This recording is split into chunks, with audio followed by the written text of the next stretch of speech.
When I was 27 years old, I left a very demanding job in management consulting for a job that was even more demanding, teaching. I went to teach the 7th graders math in the New York City public schools. And like any teacher, I made quizzes and tests, I gave them homework assignments. When the work came back, I calculated grades. What struck me was that IQ was not the only difference between my best and my worst students. Some of my strongest performers did not have stratospheric IQ scores. Some of my smartest kids were doing so well. And that got me thinking. Kinds of things you need to learn in 7th grade math? Sure, they're hard. Ratios, decimals, the area of parallelogram. But these concepts are not impossible. And I was firmly convinced that every one of my students could learn the material if they worked hard and long enough. After several more years of teaching, I came to the conclusion that what we need in education is a much better understanding of students and learning from a motivational perspective, from a psychological perspective. In education, the one thing we know how to measure best is IQ. But what if doing well in school and in life depends on much more than your ability to learn quickly and easily? So I left the classroom and I went to graduate school to become a psychologist. I started studying kids and adults in all kinds of super challenging settings. And in every study, my question was, who is successful here and why? My research team and I went to West Point Military Academy. We tried to predict which cadets would stay in the military training and which would drop out.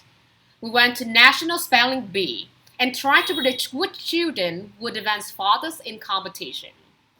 We studied rookie teachers working in really tough neighborhoods, asking which teachers are still going to be here in teaching by the end of the school years, and of those, who would be the most effective at improving learning outcomes for the students.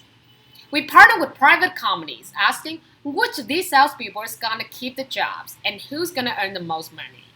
In those very different contexts, one characteristic emerged as a significant predictor of success. And it wasn't social intelligence, it wasn't good looks, physical health, and it wasn't IQ, it was grit. Grit is passion and perseverance for a very long-term goals. Grit is having stamina.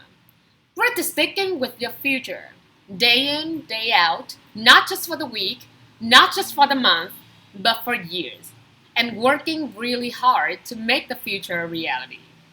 Grit is living life like it's a marathon, not the sprint. A few years ago, I started studying grit in the Chicago public schools. I asked thousands of high school juniors to take grit questionnaires, and then waited around more than a year to see who would graduate. Turns out that radio kids were significantly more likely to graduate. Even when I matched them on every characteristic I could measure, things like family incomes, standardized achievement test scores, even how safe kids felt when they were at school. So it's not just that West Point and National Spelling Bee that grit matters, it's also in schools, especially for kids at risk for dropping out. To me, the most shocking thing about grit is how little we know, how little science knows about building it. Every day, parents and teachers ask me, how do I build grit in kids? What do I do to teach kids a solid work ethic? How do I keep them motivated for a long run? The honest answer is, I don't know. What I do know is that talent doesn't make you greedy. Our data show very clearly that there are many talented individuals who simply do not follow through on their commitments. In fact, in our data, grit is usually unrelated or even inversely related to measures of talent. So far, the best idea I've heard about building grit in kids is something called growth mindset.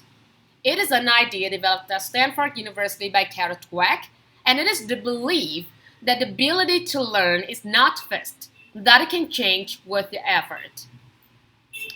Dr. Dweck has shown that when kids read and learn about the brain and how it changes and grows in response to challenge, they're much more likely to persevere when they fail because they don't believe that failure is a permanent condition.